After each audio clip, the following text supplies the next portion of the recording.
சன்லேண்ட்ல சமைச்சா சக்தி தானா வரும். Jensen and Nicholson Paints. Whenever you see color, think of us.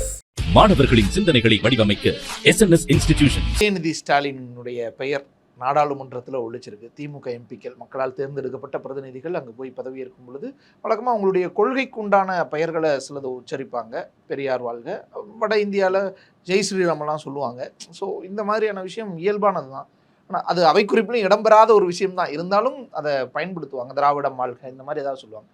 ஆனால் இதில் கலைஞர், ஸ்டாலின் வாழ்க இதெல்லாம் தாண்டி உதயநிதி ஸ்டாலின் வாழ்க, உதயநிதி ஸ்டாலின் வழியில் எதிர்காலம் அப்படின்லாம் அந்த விஷயம் அது நிறைய எம்பிக்கள் சொல்ல அது தமிழ்நாடு முழுக்க பேசு பொருளாக இருந்துச்சு. இந்திய அளவிலேயே பேசு பொருளாக இருந்துச்சு. இது குறித்து உங்களுடைய பார்வை?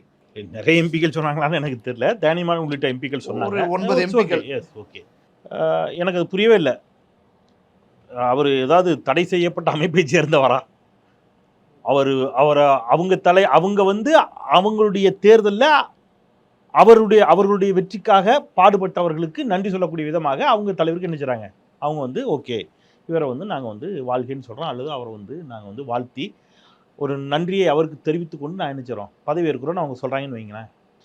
காங்கிரஸ் வந்து சுதா பதவியேற்றார். சுதா அவர்கள் பதவியேற்கின்ற பொழுது தமிழ் கடவுள் முருகனின் மீது ஆணையிட்டுன்னு சொல்கிறார். சரியா? இன்னொரு பக்கம் மமதா பானர்ஜி கட்சி திரிணாமுல் காங்கிரஸ் எம்பி ஒரு பதவி ஏற்கின்ற பொழுது ஜெய் ஸ்ரீராம் ஜெய் ஸ்ரீராம் கத்துறாங்க. இவருக்கு பதிலுக்கு என்ன கத்துனார் தெரியுமா? ஜெய் ஜெகநாத். அல்லாஹ் அக்பர்னு கத்தல, ஜெய் ஸ்ரீராம்னு கத்துனோன்னா இவர் ஜெய் காளி ஜெய் ஜெகநாத்னார். சார், ஜெகநாதரும் காளியும் ராமரும் ஒரே மதத்தை சேர்ந்த கடவுள்கள் தான். ஆனால் ஜெய் ஸ்ரீராமுக்கு எதிராக இவர் யாரை நிறுத்துறாரு? ஸோ இது வந்து அவரை ஒரு உரிமை. நான் என்ன சொல்கிறேன், உதயநிதி ஸ்டாலின் பெயரை சொன்னதுனால நாட்டில் ஏதோ பெரிய பிரச்சனை வந்துடுச்சு, கலவரம் வந்துடுச்சு, அவர் தடை செய்யப்பட்ட அமைப்பை சேர்ந்தவர்னா அது ஒரு விவாத பொருள். இவங்களுக்கு ஏன் பயம் வருது, இவங்களுக்கு ஏன் பதட்டம் வருது அப்படின்னா, அண்ணாவோடு திமுக முடிந்து விடும் என்று அஞ்சினார்கள். கலைஞர் வந்து அதை நிறுத்தினார். கலைஞரோடு திமுக அழிந்து விடும் என்று நம்பினார்கள்.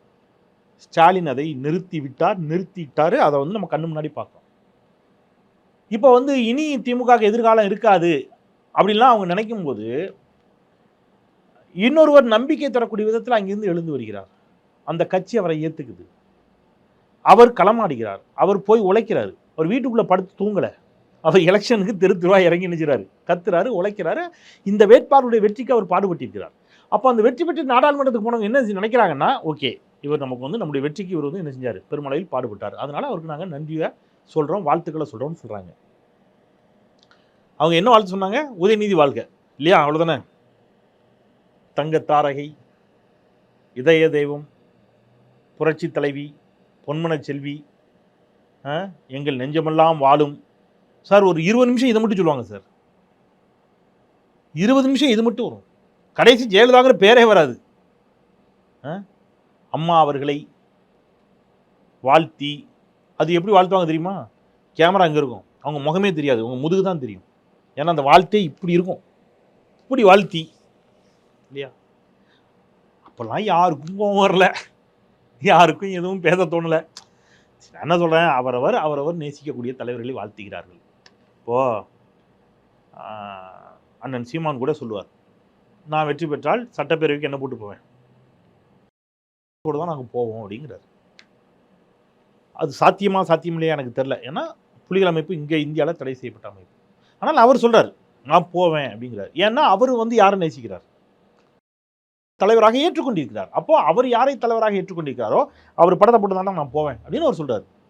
அதுக்கான உரிமை அவருக்கு இருக்குது. ஸோ ஒவ்வொருத்தரும் அவங்க விரும்பக்கூடிய தலைவர்களே, அவங்க விரும்பக்கூடிய கடவுள்களே என்ன செய்கிறாங்க, வாழ்த்தி அந்த கடவுளின் பேரில் பதவியேற்கிறார்கள். ஒரு பெரிய பஞ்சாயத்தை ஆக்கிட்டு இருக்கிறதே முதல்ல காமெடியாக இருக்குது. அண்ணா, பெரியார் அவங்க மறைந்துட்டாங்க, கலைஞர் மறைந்துட்டார், அவங்க வாழ்கன்னு சொல்றது அவங்க தலைமை அவங்கன்னு சொல்றதே வேற இல்லை. இருக்கும்போதே சொன்னாங்க சார். இருக்கும்போது தான் ஜெயலலிதா படத்திற்கு என்ன செஞ்சாங்க, மாலை போட்டு பூஜை பண்ணி சாமியெல்லாம் கும்பிட்டாங்களா இல்லையா? இல்லையா? இருக்கும்போது இந்த தலைவர்கள் வாழ்க சொன்னாங்க. அண்ணா இருக்கும்போது வாழ்க சொன்னார்கள். கட்சி தலைவர் ஸ்டாலின் வாழ்கங்கிறது கூட புரிஞ்சு சார். அதை டிசைட் பண்றது நீங்களா அவரா? யார் சொல்லணும்? அதை டிசைட் பண்றது யாரு? எனக்கு புரிய தலைமை ஒருத்தர் இருக்காரு. எது அசிங்கம் நான் சொல்லட்டுமா? சரி, நீங்க கேட்டதுக்கே வர அதிமுக தலைவர் யார் இன்னைக்கு? எடப்பாடி பழனிசாமி எல்லாம் மேலே இருக்கவன் பார்த்துக்கிடுவான் அப்படின்னு மோடியை துதிபாடினார்கள் அதிமுகனர் கொஞ்ச நாளைக்கு முன்னாடி வரைக்கும். அது அவமானம். உங்கள் கட்சி தலைவர் ஒருத்தர் இருக்கும்போது எல்லாம் மேலே இருக்கவன் பார்த்துக்கிடுவான்னு மோடியை துதிபாடினார்கள். அப்படி பாடலை சார். அவங்க கட்சியில் அவங்க யார் வேணாலும் எங்கள் 8வது வட்ட செயலாளர் அப்படின்னு சொல்லி ஒருத்தர் வாழ்கன்னு சொல்லலாம் சார். உங்களுக்கு என்ன பிரச்சனை இல்லை? பிரச்சனை இல்லை சார். ஒன்றும் இல்லை சார். நானும் சொல்ல அவங்க கட்சி தானே, அவங்க கட்சி அவர் உழைச்சிருக்கிறாரு. எங்கள் பகுதி கழக செயலாளர் அண்ணன் 8வது வட்ட செயலாளர் அண்ணன் சரவணன் அவர்களை நான் வாழ்த்தி சொல்லிட்டு போறேன். இப்போ என்ன பிரச்சனைங்கிறேன்? விலைவாசி ஏறி போச்சா? ஏதாவது என்ன ஆயிப்போச்சு இப்போ இதனால? இப்போ நம்ம கவுன்சிலர் ஒருத்தர் இருக்கிறாங்க, அவங்க பேர் மறந்துட்டேனே, மயிலாப்பூர். தன்னை விரைவிலேயே அதிபுத்திசாலியாக நினைத்துக் கொள்ளக்கூடிய ஒருவர். ஞாபகம் தான் நீங்கள் பேர சொல்லுங்க, உண்மையிலே எனக்கு மறந்துருச்சு. ஒரே ஒரு கவுன்சிலர், பாஜக கவுன்சிலர். ஞாபகம் வச்சுக்கிற அளவுக்கு அவங்க பெரிய ஆள் இல்லை, விட்டுருங்க. சரி, ஒரே ஒரு பாஜக கவுன்சிலர், சரியா? அந்த ஒரே ஒரு பாஜக கவுன்சிலர் வானத்துக்கு பூமிக்கும் குதிக்கிறார். இப்போ அவர் வந்து 2 விஷயத்துக்கு குதிக்கிறார். இப்போ ஏன் உதயநிதி பேர சொன்னதுக்கு உங்களுக்குலாம் எரியுதுங்கிறதுக்கு அவர்கிட்ட நான் உங்களுக்கு எக்ஸாம்பிள் சொல்கிறேன். அவர் 2 விஷயத்த சொல்லி வானத்துக்கு பூமிக்கும் குதிச்சார். ஒன்று, மாநகராட்சி இதில் அவர் பேப்பரெல்லாம் கிழிச்சு போடுறாரு. என்ன பேப்பர் அப்படின்னு பார்த்தீங்கன்னா, நீதிபதி சந்துரு அவருடைய அறிக்கையை கிழிச்சு போட்டு வெளியில் வந்து சொல்கிறாரு, எனக்கு என்னுடைய சம்பிரதாயம் தான் முக்கியம் அப்படிங்கிறார். என்ன சம்பிரதாயம் அப்படின்னா, பார்ப்பனிய சிந்தனையில் அடிப்படையிலான ஒரு விஷயத்தை அவர் முன்வைக்கிறார். அப்படித்தான், எஸ் நான் அப்படிங்கிறார். இன்னொரு பக்கம் உதயநிதி பேரை இவங்க ஏன் சொல்கிறாங்கிறார். 2க்கு வித்தியாசம் புரியுதா உங்களுக்கு? 2 ஒன்றோடு ஒன்று தொடர்புடையது. 2 ஒன்றோடு ஒன்று தொடர்புடையது. இன்னைக்கு இந்த தேர்தல் மற்ற தேர்தல் மாதிரி இல்லை. இந்த தேர்தலில் இவர்களுக்கு எல்லாம் ஏன் திமுக மீது இவ்வளோ கோபம் வருது அப்படின்னா, இன்னைக்கு அழிஞ்சிரும் நாளைக்கு அழிஞ்சிரும் சார். ஸ்டாலின் எல்லாரும் என்ன சொன்னாங்க? தமிழ்நாடு முதலமைச்சர் 2021 தேர்தலுக்கு முன்னாடி என்ன சொன்னாங்க? ஜாதகத்திலே இல்லை அவர் முதலமைச்சர் ஆக முடியாது சொன்னாங்களா? அவருக்கு ஒன்றும் தெரியாது, அவர் முதலமைச்சர் ஆக மாட்டார், அவர் ராசி இல்லாதவர், அவருக்கு ராசியே கிடையாது, எல்லாம் மூட நம்பிக்கை அப்படின்னு ப்ரூவ் ஆயிடுச்சா? இப்போ அவர் வெற்றி பெற்று தொடர் வெற்றிகளை ஈற்றி கொண்டிருக்கிறார். போன முறை 39 எம்பி, அதன் பிறகு இடைத்தேர்தலில் பெரும் வெற்றி, அதன் பிறகு உள்ளாட்சி தேர்தலில் பெரும் வெற்றி, அதன் பிறகு சட்டமன்ற தேர்தலில் பெரும் வெற்றி, அதன் பிறகு நடந்த உள்ளாட்சி தேர்தலில் வெற்றி, அதன் பிறகு நடந்த நாடாளுமன்ற தேர்தலில் 40க்கு 40. இப்போ இவெல்லாம் மண்டா காஞ்சி போய் உட்காந்துருக்கான். இல்லைடா இவர் ஒன்றும் தெரியாதுன்னோ, ஜாதகம் சரியில்லைன்னோ, இவர் கட்டம் சரியில்லைனோ, எல்லாத்தையும் தாண்டி ஜெயிச்சிட்டாரு. என்ன அப்படின்னு பார்த்தா அடுத்தது இன்னொருத்தர், ஏய் இந்த இயக்கம் அழியவே அழியாது போல இருக்க. இன்னொரு ரீசன், இந்த எலெக்ஷன்ல யாரெல்லாம் வெற்றி பெற்றிருக்கிறார்கள், குறிப்பாக யாரெல்லாம் தோற்றிருக்கிறார்கள் அப்படிங்கிறதுக்கு பின்னாடி உதயநிதியை ஏன் நீங்க வாழ்த்துனீங்கன்னு வரக்கூடிய கோபம் இருக்குல்ல, அதுக்கு அது ஒரு ரீசன். யாரெல்லாம் வெற்றி பெற்றிருக்கிறார்கள்? முனைவர் தொல் திருமா அவர்கள் பல லட்சம் வாக்குகள் வித்தியாசத்தில் வெற்றி பெற்றிருக்கிறார். 1,00,000 சொச்சம். ஏன் சார்? ஏன் அப்படின்னா, போன முறை அவர் ஜெயிப்பாரா தோப்பாரான்னு இழுபறியா இருந்துச்சு. இந்த முறை லட்சக்கணக்கான வாக்குகள் வித்தியாசத்தில் வெற்றி பெற்றிருக்கிறார். எப்படி தெரியுமா லட்சக்கணக்கான வாக்குகள் வித்தியாசம் பெற்றதை நான் ஏன் அழுத்தி சொல்றேன்னா, திருமாவளவன் ஹிந்து பெண்களை கொச்சைப்படுத்தி விட்டார், திருமாவளவன் மற்ற ஜாதிக்காரங்களை கேவலமா பேசிட்டாரு, திருமாவளவன் வந்து இப்படி, திருமாவளவன் வந்து அப்படி, திருமாவளவனை மட்டும் திமுக கூட்டணியில் வச்சிருந்தா மற்ற ஜாதிக்காரங்க ஓட்டே கிடைக்காதுன்னு கடுமையா ஒரு புரபகண்டாவை பண்ணிக்கிட்டே இருந்தாங்க. சமூக வலைதளங்களில் பண்ணாங்க, தினசரி ஊடகங்களில் பண்ணாங்க, எல்லாம் நடந்துச்சு. திமுக வந்து திருமாவளவனை வெளியில் அனுப்பிடும், பாமகவை சேர்த்துக்குன்னு அவங்க விருப்பத்தை எல்லாம் திமுக செய்யும் என்று சொல்லி சொல்றவங்கெல்லாம் உண்டு. இதெல்லாம் சொன்னாங்க, அது எதுவுமே நடக்கல. திருச்சி மாநாடு நான் தான் தொகுத்து வழங்குறேன், விசிகா மாநாடு. முதலமைச்சர் திருமா அவர்களினுடைய கையை உயர்த்தி சொல்லுகிறார், அம்பேத்கரும் பெரியாரும் போல திமுகவும் விசிகாவும் நானும் என் தம்பி திருமாவும் இணைந்தே இருப்போம்ட்டார், எங்களை பிரிக்க முடியாதுன்ட்டார். அவர் விட்டாலும் நாங்கள் விடமாட்டோம் அவரைன்னார் அன்போடு. அப்ப சமூக நீதி அரசியல் அப்படின்னு ஒன்று இருக்குல்ல, அந்த சமூக நீதி அரசியல்ல திருமாவளவன் நாடாளுமன்றத்திற்கு சென்று விடக்கூடாது, விசிக சட்டமன்றத்திற்குள் சென்று விடக்கூடாது என்று நினைத்தவர்களுடைய கனவில் மண்ணை போட்டு தனியாக அவர்களுடைய தனி சின்னத்தில் நின்று, பானை சின்னத்தில் நின்று 6 இடங்களில் போட்டிட்டு 4 இடங்களில் வெற்றி பெற்று, அந்த 4ல் 2 பொது தொகுதி, 2 முறை 2 இடங்களில் இந்த வாட்டி நாடாளுமன்ற தேர்தலில் 2ம் தனி சின்னம், 2லையும் அபரிமிதமான வாக்குகள் வெற்றி பெற்று அவங்க கட்சிக்கு அங்கீகாரம் வந்துவிட்டது. ரைட். அந்த பக்கம் ஆராசா ஹிந்தி விரோதி, ஆராசா அப்படி சனாதனத்தை எதிர்த்து பேசிட்டார் சொன்னாங்க, அவர் பல லட்சம் வாக்குகள் வித்தியாசத்தில் வெற்றி பெறுகிறார். வட இந்தியாவில் போய் என்ன பிரச்சாரம் பண்ணாங்கன்னா, ஹிந்து மதத்தை கேவலமா பேசிட்டார் உதயநிதி, சனாதனத்தை ஒழிக்க வேண்டும் என்று பேசிவிட்டார் உதயநிதி அதனால நீங்க ஓட்டு போடாதீங்கன்னு இங்க இருக்கக்கூடிய உதயநிதியினுடைய பிரச்சனையை வச்சு வட இந்தியாவில் பரப்புரை செய்தார். நான் ரொம்ப ஓப்பனா உடச்சி பேசுறேன். திமுகவில் இருக்கக்கூடிய சில முன்னணி நிர்வாகிகளே கூட உதயநிதி இப்படிலாம் பேசியிருக்க வேண்டாம் என்று கூட நினைத்தார்கள். வெளிப்படையாக கூட சிலர் அதை சொன்னாங்க. ஆனால் உதயநிதி ஹிந்து மதத்திற்கு எதிராக பேசிவிட்டார் என்று வட இந்தியாவில் இவங்க எங்கெல்லாம் பிரச்சாரம் பண்ணாங்களோ அங்கெல்லாம் பாஜக தோற்றது. இப்ப இவங்களுக்கு ஒரு பீதி வருது. ஆஹா, சமூக நீதி கருத்தியல், பெரியாரிய, மார்க்சிய, அம்பேத்கரிய கருத்துக்கள் வலுப்பெறுகின்றன, வெற்றி பெறுகின்றன. உதயநிதியை பற்றி நம்ம எவ்வளவோ சொல்லியும் மக்கள் இந்தியா கூட்டணிக்கு ஆதரவு தெரிவிக்கிறான், ஓட்டு போடுறான்.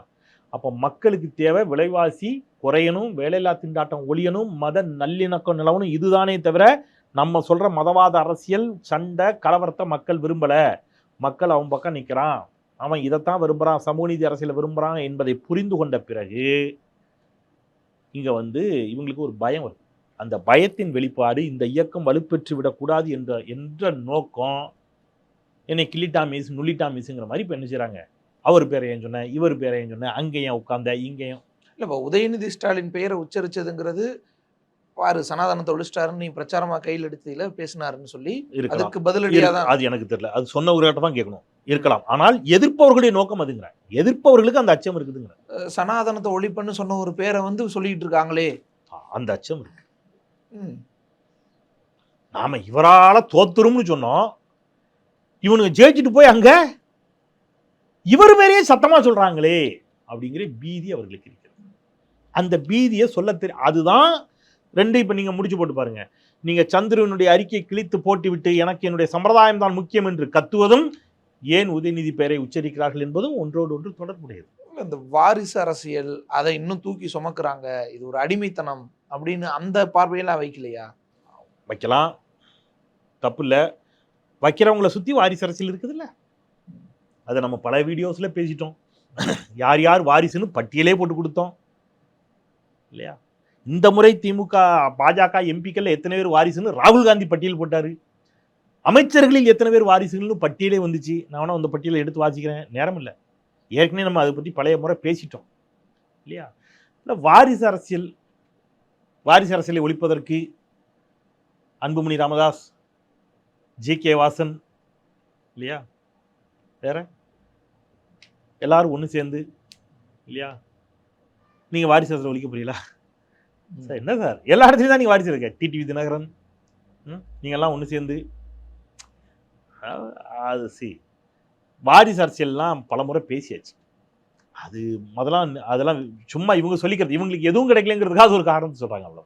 இன்னொரு பக்கம் எதிர்காலம் திமுக தலைமை இவர் தான் அப்படின்றத நிறுவுறாங்களோ? அப்படிலாம் யாரும் போய் இவங்க தான்லாம் தலையில் வச்சிட முடியாது. இல்லை, ஒரு 9-10 எம்பி பேசுறாங்கன்னா ஆட்டோமேட்டிக் தமிழ்நாட்டில் நிறைய சார், ஒரு எம்பி ஏவா வேலு வாழ்க்கைன்னு பேசியிருக்காரு சார். ஒரு 3 எம்பி பேசியிருக்காங்க. கள்ளக்குறிச்சி ஏவா வேலு வருங்கார தலைவரா, திமுக தலைவரா? அப்படிலாம் இல்லை சார். 3 எம்பி ஏவா வேலு வாழ்க்கைன்னு பேசியிருக்கிறாங்க. திமுகவின் தலைமை யார் என்பதை திமுக தீர்மானிக்கும். திமுகவினுடைய அடுத்த கட்ட நபர்கள் சொல்றாங்களோ?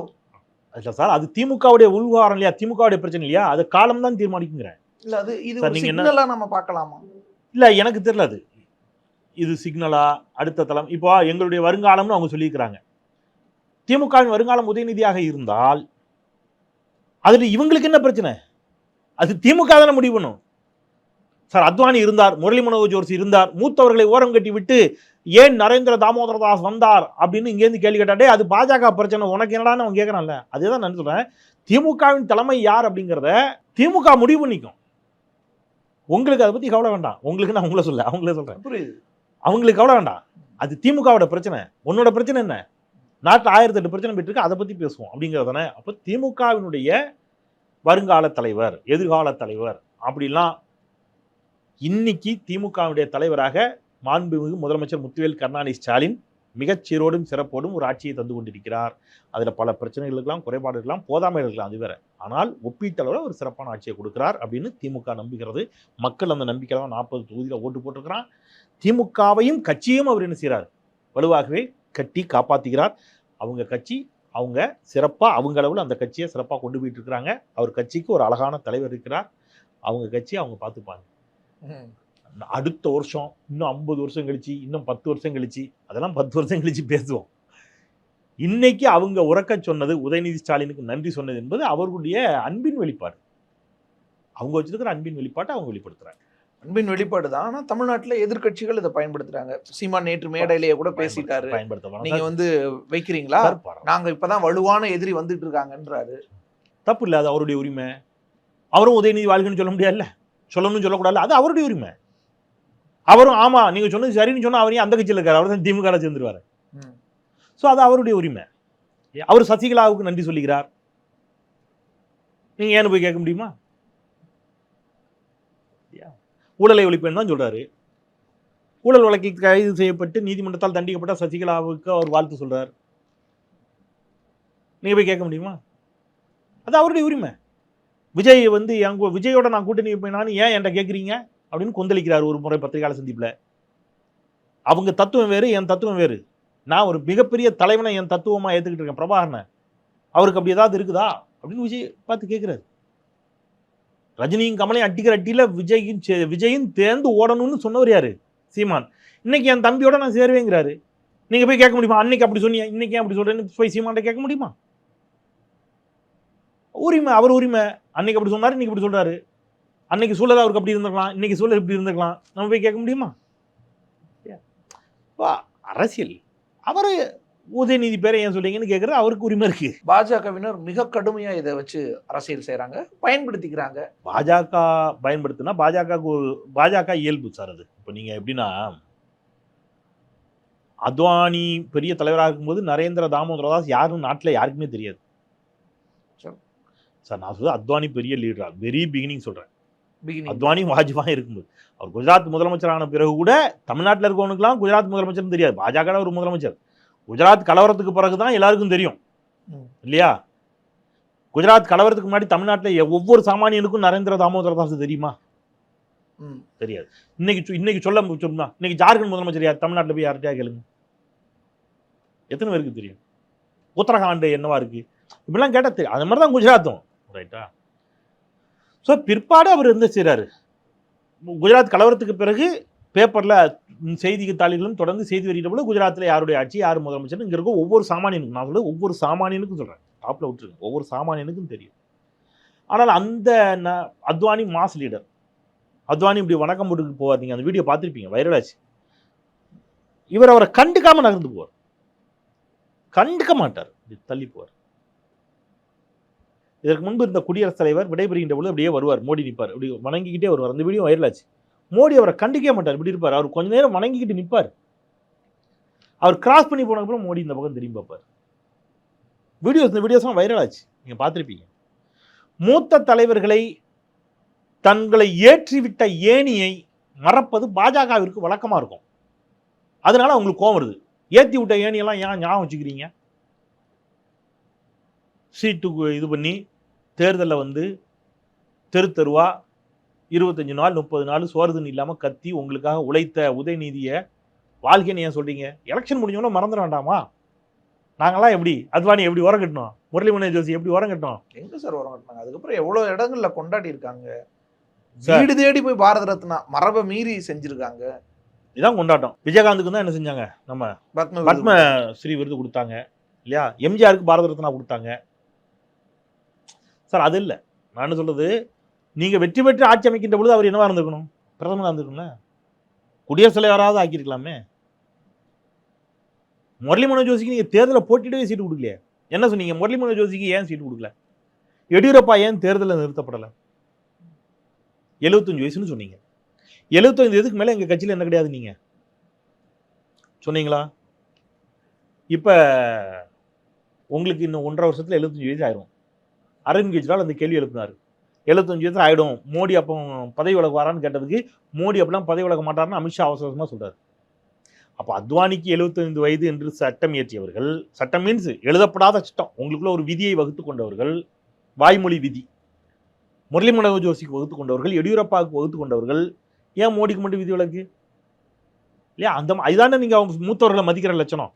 ஸோ அந்த மாதிரி திமுகலையும் நீங்கள் என்ன நினச்சிக்கலாம், பாஜக ஜெயிச்சாரு அதோட விட்டு போவியா, அதை விட்டுட்டு அடுத்த தலைவர்னு. சார், ஒரு இயக்கம் எப்பொழுது வலுப்பெறும்னு கேட்டிங்கன்னா, வாழையடி வாழையாக ஒரு தலைவர் இருக்கும்போதே சைமல்டேனியஸாக இன்னொரு தலைவர் எழுந்து வரணும். மாவட்டங்கள் தோறும் தலைவர்கள் இருக்கணும், ஒன்றியங்கள் தோறும் தலைவர்கள் இருக்கணும். அப்போ தான் அந்த இயக்கம் நிற்கும். ஆட்சிக்கு வர்றாங்க வரல, ஜெயிக்கிறாங்க தோக்குறாங்க முக்கியம் இல்லை, இந்த இயக்கம் நிற்கும். அப்படி திமுக நின்னதுக்கு காரணம், சேலத்தில் ஒரு வீரபாண்டியார் இருப்பார், கேனர் இருந்தார், அன்பில் மகேஷ் இருப்பார் இல்லையா. நீங்கள் வந்து இந்த இயக்கம் ஏன் நிற்குதுன்னு கேட்டிங்கன்னா, ஒவ்வொரு ஊர்லேயும் அப்படி ஒருத்தர் நிற்பாங்க. அந்தந்த ஊரில் அவர்கள் வலிமையான தலைவர்களாக நிற்பாங்க. திருச்சினா அன்பில் மகேஷ் நிற்பார். ஸோ இப்படி இந்த தலைவர்கள் என்ன செஞ்சாங்க, நின்னாங்க. அப்போ கலைஞர் இருக்கின்ற பொழுதே யார் அடையாளம் காட்டுகிறார்? ஸ்டாலினை நேரடியாக தலைவர் என்று அடையாளம் காட்டாவிட்டாலும் கூட படிப்படியாக ஸ்டாலின் ஒரே நாளில் தூக்கி கொண்டு போய் தலைவர் பதவின்னு வைக்கல. 50 வருஷம் உழைத்தார், இன்ச்சு இன்ச்சா வளர்ந்தாங்க. செயல் தலைவராகி கலைஞர் மறைவுக்கு பிறகு அவர் தலைவரானார். ஜெயலலிதா பண்ணிய தவறு என்ன? அவர் இருக்கும்போதே இன்னொருத்தர் அடையாளம் காட்டாமல் போனதுடைய விளைவு இன்னைக்கு அதிமுக துண்டாடி செதறி சின்னாபின்னமாயி. அப்படிலாம் எதுவும் ஆகல சார். எடப்பாடி தலைமையில் இன்னும் ஒருங்கிணைப்பா பொதுக்குழு. அப்போ ஓபிஎஸ் யாரு? செதறிடுச்சுல்ல. ஓபிஎஸ் வெளியில வந்துட்டார்ல, அவரும் தான் அதிமுக தானே கிளைம் பண்றாரு. இன்னைக்கு நான் தான் திமுக யாரா கிளைம் பண்றாங்களா? கிளைம் பண்ணாங்க முன்னாடி, இன்னைக்கு பண்றாங்களா? முன்னாயிட்டாங்கல்ல. இன்னைக்கு அதிமுக ஒரே திமுக தானே சார். ஆனா நான் தான் அதிமுக யார் கிளைம் பண்றா? சசிகலா கிளைம் பண்றாங்க, ஓபிஎஸ் கிளைம் பண்றாங்க. இப்ப எல்லாரும் ஒன்னா இருந்தா ஜெயிக்கலாம்னு அவங்க சொல்றாங்கல்ல. திமுக நம்ம எல்லாரும் ஒன்னா இருந்தா ஜெயிச்சிருக்கலாம் அப்படி யாரும் சொல்லல. இன்னைக்கு ஸ்பிளிட் இல்ல, எல்லாரும் ஒருமித்து யாரை ஏத்துக்கிட்டாங்க. அந்த இடம் இன்னும் அதிமுக இல்ல. அப்ப அதிமுக வலுவாக இருந்திருந்தால் பாஜக வந்திருக்காது இல்ல. அப்ப அதிமுக பலவீனப்பட போய் தானே பாஜக அந்த இடத்துக்கு வருது. அப்ப அதிமுக பலவீனமானதுக்கு காரணம் யார்? இது இந்த பிரச்சனை எம்ஜிஆர் மறைவுக்கு பிறகு வந்துச்சு, ஜே அணி ஜானின்னு வந்துச்சு. ஏன்னா எம்ஜிஆரும் யாரை காட்டல, யாருன்னு காட்டல. அப்போ ஒரு கட்சி வலுவாக இருக்கணும்னா சார், 2ஆம் கட்ட 3ஆம் கட்ட தலைவர்களை இந்த கட்சி வளர்த்து எடுக்கணும். வளர்த்து எடுக்காமல் போகின்ற பொழுது அந்த கட்சி என்னவாயிரும்? பலவீனமாகும். தொண்டனுக்கு வந்து எல்லாரும் போய் யாரை சந்திக்க முடியாது. கட்சியினுடைய தலைவர் திரு ஸ்டாலின் அவர்களை சந்திக்க முடியாது. அப்போ அடுத்தடுத்த தலைவர்கள் இருக்கணும். அவதான் ஒரு கட்சி அப்படித்தான் இயங்கும் அது. ஸோ அப்படித்தான் அது வந்து திமுக இயங்கிக்கிட்டு இருக்குது. திமுக அடுத்த கட்டத்தில் இப்படிதான் இருக்க போகுது, அல்லது அடுத்த கட்டத்தை நோக்கியும் வலுவான ஒரு தலைமையோடு இருக்க போகுது அப்படின்றதுக்கு இதெல்லாம் சிக்னல். அது மேபி அவங்க நினைக்கலாம், எங்களுடைய அடுத்த தலைவராக இவர் வரலாம்னு அவங்க நினைக்கலாம், ஆசைப்படலாம்ல இல்லையா. அதை கட்சி தலைமை தானே முடிவு பண்ணும் சார். அது நீங்க வந்து ஜனநாயக பூர்வமாக முடிவு பண்ணக்கூடிய ஒரு கட்சி, நியமன தலைவர் கிடையாது பாஜக மாதிரி. அங்க ஒரு தேர்தல் அறிவிக்கப்படும் முறையா. தேர்தலில் வேற யாரும் போட்டியிட மாட்டாங்க, மரியாதை கருதி. என் தலைவர் இவர் தான் முடிவு பண்ணி போட்டியின்றி அவர் என்ன செய்யறாரு, தலைவராக தேர்ந்தெடுக்கிறார். போட்டி இருக்கக்கூடிய இடங்களுக்கு போட்டி இருக்கு, ரைட்டா. போட்டி நடக்கும். பல முறை மாவட்ட செயலாளர்களுக்கும் கடும் போட்டி நடந்திருக்குது. மாநில தலைவருக்கு அங்க என்ன கிடையாது.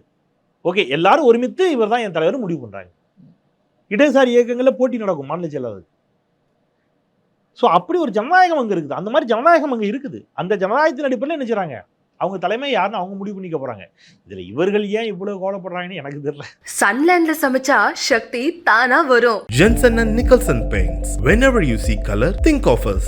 மாணவர்களின் சாதனைகளை போற்றும் SNS இன்ஸ்டிடியூஷன்ஸ் கோவை.